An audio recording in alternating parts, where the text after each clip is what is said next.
The Girl in the Crate. The space market on planet Vora. 9 was loud, dirty, and full of danger. Traders shouted. Droids moved fast. Strange creatures bargained over broken tech and black market weapons. But Rek, a human trader, walked through the crowd like he belonged there. Rek was tall, with short black hair and tired eyes. He had seen many things in his travels: wars, lies, death. But he didn't expect what he found that day. He was looking for a power core for his ship. Nothing more. But something strange caught his eye. 2 alien smugglers stood near a rusted transport truck. One of them pulled out a crate and pushed it toward the other. In exchange, he got something odd. A box of old, rotten fruit. Rek stopped. "Who trades a locked crate for garbage?" he whispered. Curious, Rek followed the aliens from a distance. When they left, he checked the crate. It was heavy. The lock was weak. He looked around, no one watching. Click. He opened the crate and stopped breathing. Inside, curled up and silent, was a small girl. Not fully human, but not fully alien either. Her skin was pale silver. Her hair, light blue and tangled. She looked about 8 years old. Her eyes opened slowly, big, glowing, and full of fear. She whispered, "Help!" Rek took a step back. This wasn't cargo. This was a living being. The girl tried to sit up but fell back. Too weak. There were marks on her arms, like she had been kept inside for a long time. She looked sick, hungry. Rek hesitated. He didn't trust easily. But something inside him shifted. Maybe it was the way she looked at him. Maybe it was guilt. Maybe it was the human in him. Without another word, he lifted the crate and took her to his ship. Back on his ship, Rek placed the girl on a medical bed. The ship's AI scanned her body. No ID chip. No records in the alien database. Nothing. Like she didn't exist. The girl tried to speak again. "Home, please." Her voice was broken, soft, afraid. Rek brought her food, but she didn't eat. He offered water. She touched it but didn't drink. She stared at him like he was a puzzle. "What are you?" Rek asked, mostly to himself. The girl pointed at the stars outside the window. "Home," she said again. That night, Rek couldn't sleep.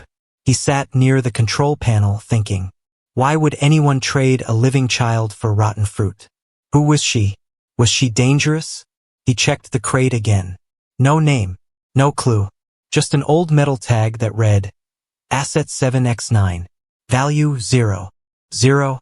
The next morning, Rek found her standing in the middle of the ship. She wasn't moving. Her eyes were closed. Her hands floated in the air. Slowly, glowing lines appeared between her fingers. A map of stars. She was drawing constellations in the air. Her hands left trails of light that hung there for seconds before fading. Rek watched in silence. This girl was not just a child. Not just some alien lost in space. She was something else. Suddenly, the light stopped. She fell to her knees. Rek rushed forward, catching her before she hit the ground. He held her, confused and worried. "Who are you?" he asked. But she didn't answer. Only her eyes said something. They were tired but not empty. They were eyes that had seen pain. Eyes that begged for trust. Later that day, Rek got a message on his ship's comm panel. No sender. Just one line of text. Return the asset. Or die. He looked at the girl, sleeping on the bed, small and peaceful. Asset? No. She was not an object. She was not something to be bought, sold, or traded for trash. She was a life. And Rek had made a choice. He was going to protect her. No matter who came for her. No matter what she was. Because deep down he knew she was worth more than anything in the galaxy. Even if the galaxy didn't see it yet. She stood still in the dark.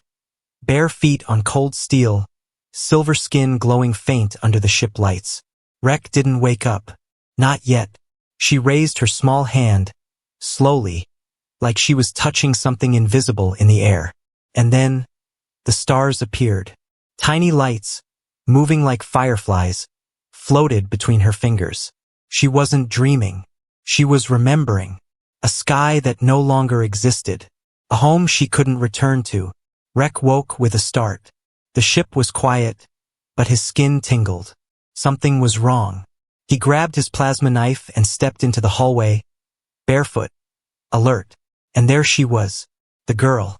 Floating lights danced around her like a living map, but her eyes were closed. She was whispering something in a language he didn't know. Soft, broken words, like prayer. Then she fell. Rek caught her just before her head hit the floor. "What are you?" he whispered, placing her gently on the medbed again. He checked her vitals. Heartbeat fast. Energy levels abnormal. Not dangerous, but not normal. She opened her eyes slowly. No fear this time. Just tired. Very tired. Rek brought a cup of water. She stared at it. Then, for the first time, drank. Just one sip. Enough to make Rek's chest feel a little lighter. She was trying. Later, Rek sat in the cockpit, replaying the strange moment. He watched the lights she created recorded by the ship sensors. It wasn't random. It was a map. A real one. He matched the stars to old galactic charts. It pointed to a place that didn't exist anymore, Sector 12X, destroyed in the Federation Wars 50 years ago. "How do you remember that?" he said softly, watching her sleep. She looked like a child, but something inside her was far, far older.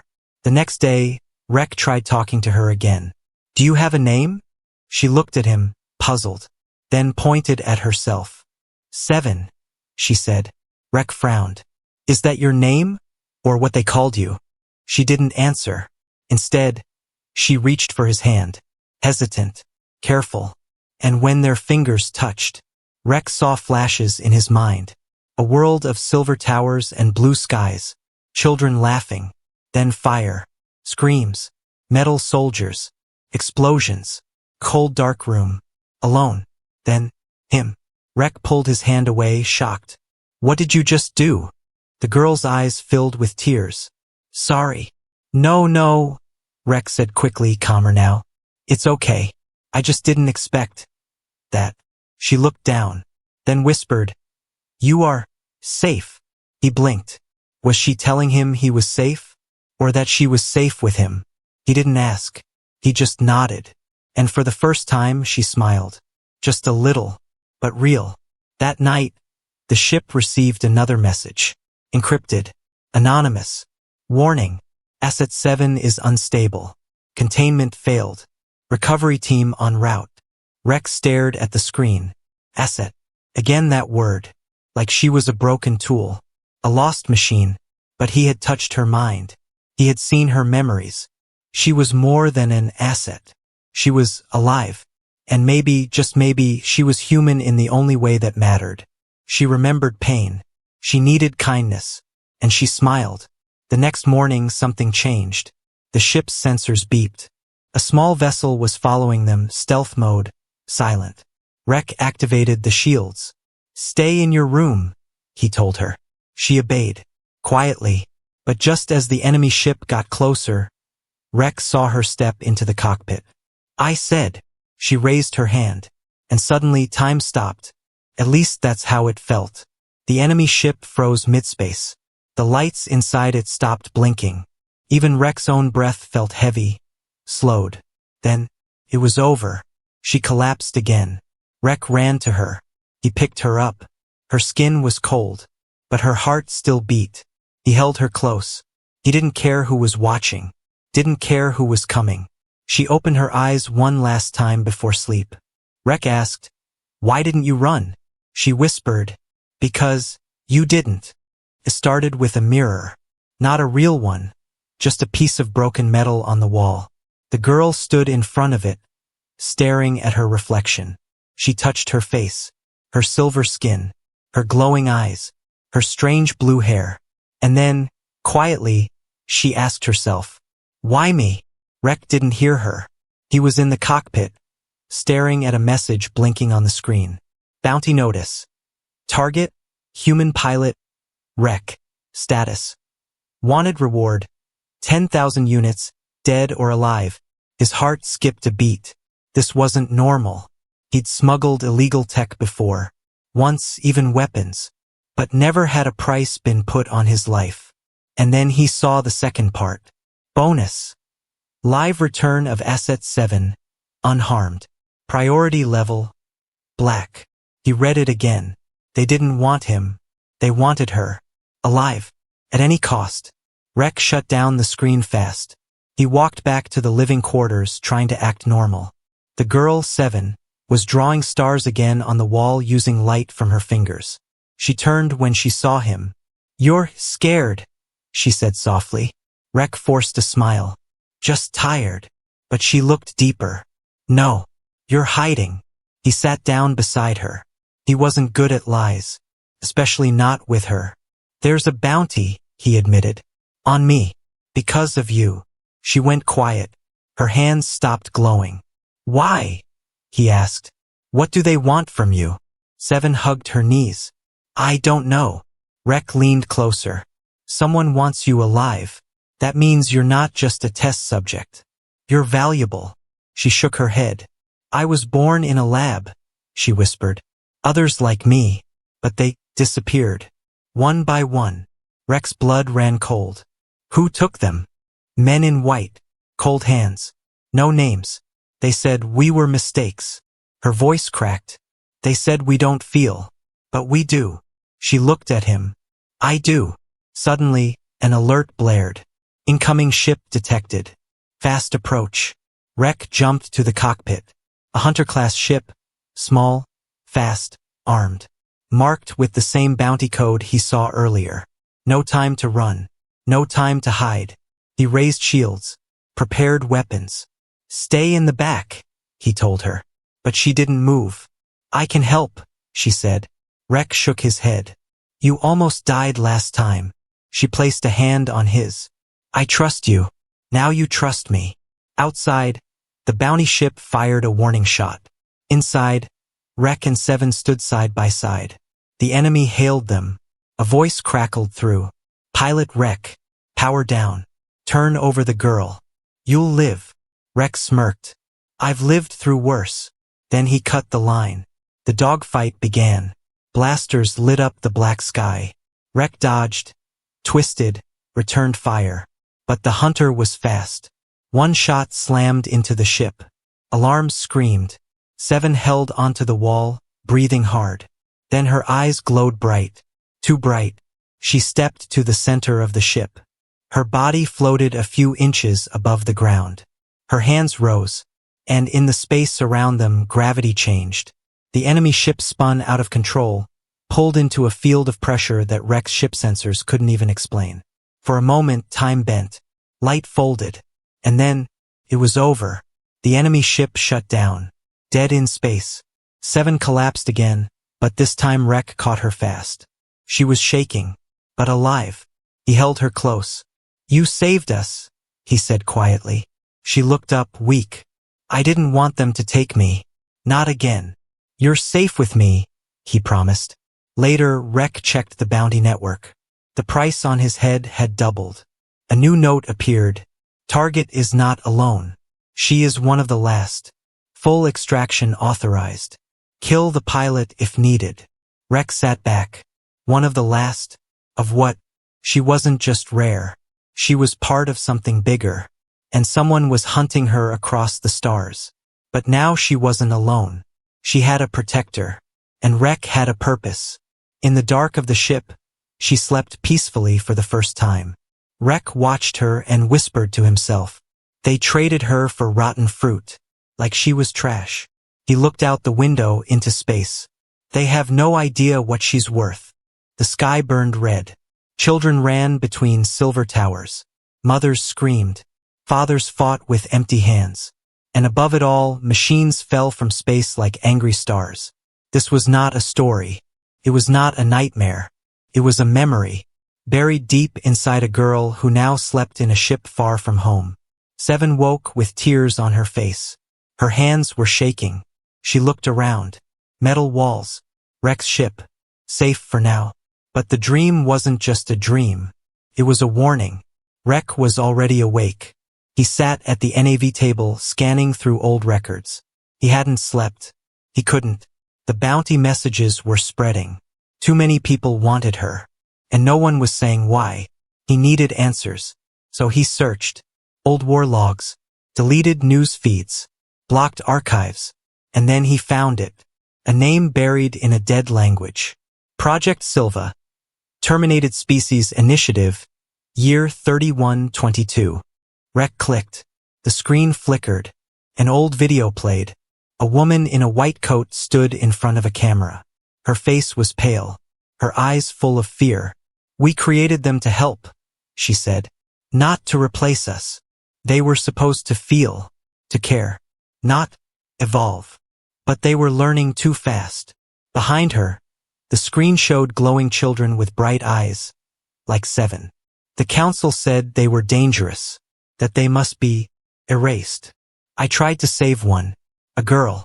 7, I think. The video cut out. Static. Rex sat frozen. 7. Her name was real. Not a number. A survivor. He looked up as she entered the room. She looked at the screen, saw her past, and said nothing.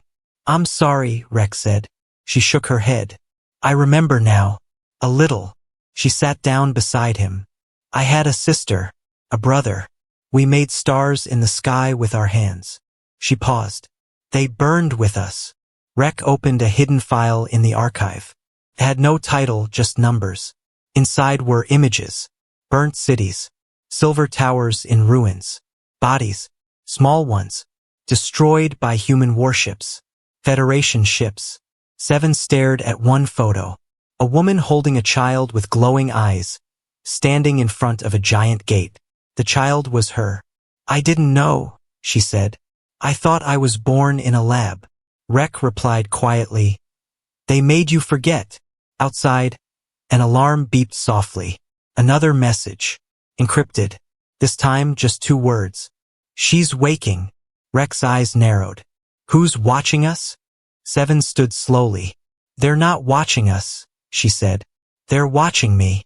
Rec knew what had to be done. He plotted a course for a hidden world, Mira Station. A blacklisted moon with the last free library of pre-Federation history. "Hang on," he told her. "If the past wants to stay hidden, we're going to dig it out." She nodded. For the first time, her face showed something new. Not fear, not sadness, but anger. They reached Mira Station after 2 jumps. It floated like a skeleton in space. Silent. Dead. Rec docked manually. The air inside was cold and dry. They walked through dark halls filled with dust and old tech. 7 touched the walls. "I've been here," she whispered. "Impossible," Rec replied. But he saw it in her eyes. She wasn't guessing. She was remembering. In the center of the station stood a glowing orb. It lit up when she approached. Lines of code swirled in the air. Then a voice. Old. Broken. Kind. 7. "Welcome back." Rex stared. "What is this?" The voice answered. "The last seed of Silva memory. Hidden from the colors. She is the key. She holds the code. Protect her, or the war will begin again." The orb faded. Silence returned. 7 looked at Rec. "I'm not just alive," she said. "I'm a signal." Rec didn't fully understand. But he understood enough. They would come. For her. For what she carried. For what they feared she might become. He walked beside her back to the ship. And whispered to himself. They didn't erase her past. They buried it. And now, she's starting to remember. The girl walked through a field of stars. But she wasn't dreaming. She wasn't asleep. And she wasn't alone. All around her the stars whispered. Not with sound but with thoughts. "You remember now." She turned. No one was there. Just the stars. "You carry more than memory. You carry us." 7 opened her eyes with a sharp breath. She was back in Rec's ship. Alive. Awake. But the voice it followed. Soft. Calm. Always inside her head. Rex sat across the room, fixing a broken wire panel. "You okay?" he asked without looking up. 7 hesitated, then nodded. "Yes, just thinking." She didn't tell him about the voice. Not yet. How could she? Even she wasn't sure if it was real. Later, in the silence of space, the voice returned. This time louder. You are not broken, child. You are the bridge. They erased your name, but not your purpose. Seven grabbed her head. Stop, she whispered. Rek looked up from the controls. You say something? She shook her head fast. No, but her eyes said otherwise. Rek watched her closely. He had seen this before, soldiers with broken minds after war. But this was different. She wasn't lost. She was being called. That night, the voice changed. It wasn't just words now. It showed her things. Visions. A planet with twin suns. A great tower made of glass and music. And a symbol, 3 circles joined as one. When she touched it in the vision, something clicked inside her mind. You are the last carrier of the core, the voice said. And they will come for it. The next day, Rek found her in the medbay, scanning her own brain with the ship's equipment. What are you doing? I think something's inside me, she said. Rek raised an eyebrow. Like what? Not a thing. A mind. They ran the scan together. What they saw chilled both of them. Her brain waves had 2 patterns. One was her, and the other, old, non-human, alive. It's not a parasite, she said. It doesn't control me. It speaks. Rek leaned back, stunned. You're saying you've got another consciousness inside you? Seven nodded slowly. It calls itself Silva. Rek stared at the screen. He remembered the data from Mira Station, the ancient memory archive, the warning. She holds the code. Is this like a backup? He asked. Like AI memory? Seven shook her head. No, it's more. It feels awake. She looked at him, and it's scared. Just then, the ship lights flickered. A new alert flashed on the console. Incoming signal, unidentified beacon, encrypted. Rek tapped into it, but instead of words, a feeling came through. A wave of emotion, hatred, fear, and a voice not hers, not Silva, different. Return the core. You cannot hide her forever. Rek shut the signal off. His hands shook. That wasn't a transmission, he whispered. That was a thought. Seven stood very still. They're not just hunting me, she said. They're trying to talk to it inside me. Rek's voice went low. Then it's not just memory. Seven met his eyes. No, it's a survivor. Later, in the dark, she spoke to it again. This time not with fear, but with purpose. Why me? She asked the voice, and it answered, because you still feel, because you still care. You are what we were before the war. Seven closed her eyes. Her hands glowed softly, and far across the stars, in a place no map could find, something ancient stirred, something that had been silent for a long, long time. It had waited for a voice like hers, and now it had one. She held a flower made of light, not real, just energy between her fingers, a memory. She used to make these for her sister, before the towers fell, before the sky turned red. Now the flower flickered, faded, and died. The ship was under lockdown. Red lights flashed, doors sealed. A voice on the comm said, calm but cold. This is the Federation. Prepare for boarding. No resistance will be tolerated.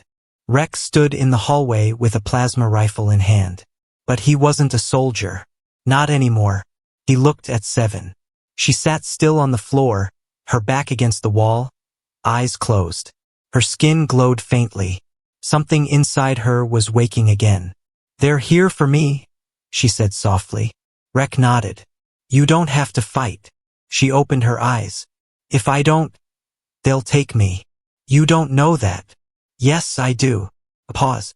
They'll rip me open to reach what's inside. And they won't care if I survive. The ship shook. A loud thud. They were cutting through the outer hatch. Minutes, maybe seconds left. Rek crouched beside her. There's another way, he said. I run? She asked. He shook his head. You choose. She looked confused. Choose what? Who you want to be. Another explosion. Sparks flew from the ceiling. Seven stood slowly. Her hands glowed brighter. The floor around her began to bend, warp, like space itself was reacting. I can stop them, she said. But if I do, I might hurt you. Rex stepped back. Let her see his face. Not fear. Not command. Just trust. If you do what they made you for, maybe you survive. He stepped forward. But if you do what you believe in, maybe we both live. She closed her eyes. The voice inside her spoke. Now is the moment, child. Open the core. Become what you were built to be. Seven clenched her fists. No. Rek blinked. No. I won't become what they want, or what you fear. She took a breath. I'll become something new. The door burst open. Federation soldiers poured in, weapons raised. Stand down, they shouted. Rek raised his hands. But Seven? She stepped forward. The soldiers froze. Literally. Their bodies stopped mid-step. Eyes wide, like statues made of time. She walked between them. Slow. Calm. And behind her, Rek followed. Eyes wide, heart racing. Are they dead? He asked. No, she replied. Just paused. For how long? I don't know. Maybe. Until I let go. They reached the command deck of the enemy ship. Seven placed her hand on the control panel. Energy flowed. Lights exploded across the room. Alarms died. And then, every system shut down. Across the fleet. A blackout. A moment of stillness across 10 ships. She had touched the network. Not hacked it. Silenced it. She turned back to Rek. Her hands trembled. Her eyes glowed too bright. I'm not sure I can stop, she said. Rek ran to her. Held her arms. You're not alone. She fell into him, breathing hard. Her glow dimmed. Slowly. Until it faded. And she was just a girl again. Shaking in a human's arms. That night, they drifted in silence. No one followed. No more signals. No more warnings. Just stars and quiet.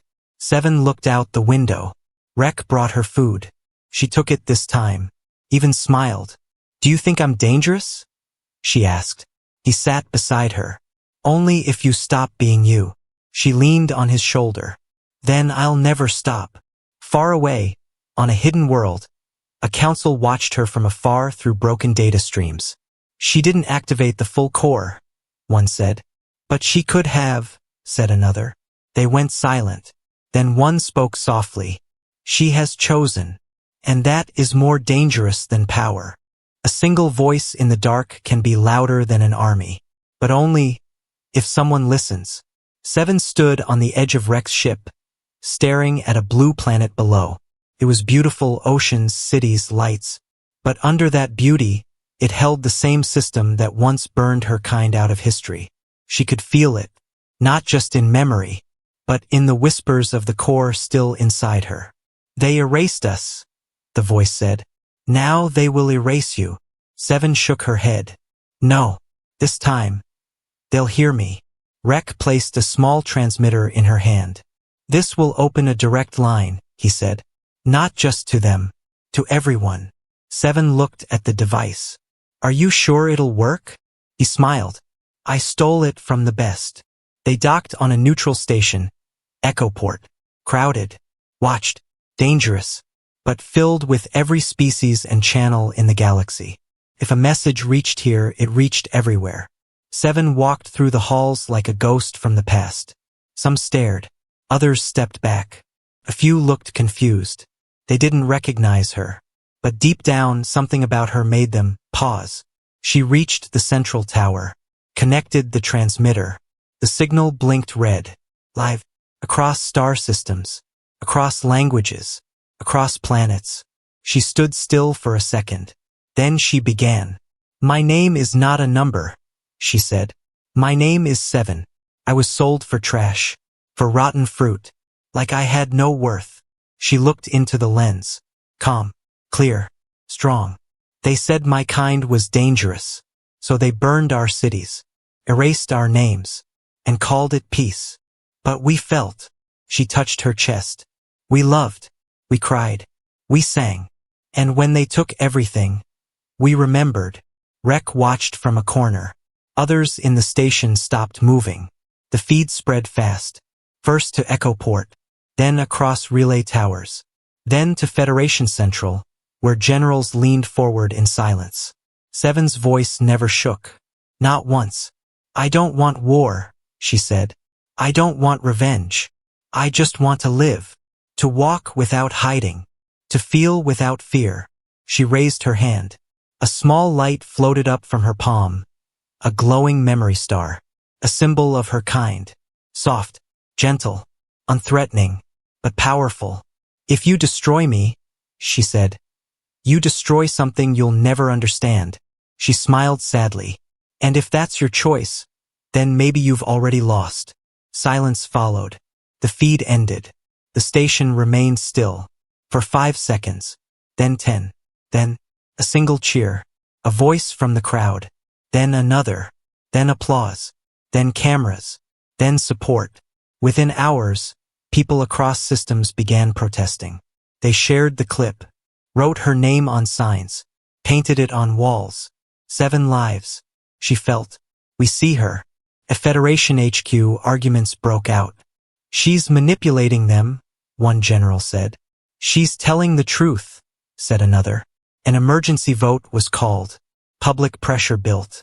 The bounty was pulled down. Her status changed from threat to protected entity.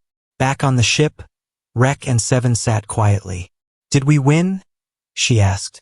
Rek looked at the stars. "I don't think it's about winning," he said. "It's about being seen." She nodded, then smiled. A real one. Later, when alone, she stood before the window. The voice inside her, Silva, spoke once more. "You changed them." She whispered back. "No, I reminded them." "Of what?" She looked out into space. "Of who they used to be." Far beyond the galaxy, something ancient listened. Not with ears, but through her voice. And it stirred. Because it remembered hope. They had sold her for rotten fruit. But someone, one human, had seen her worth. And now, the whole galaxy did.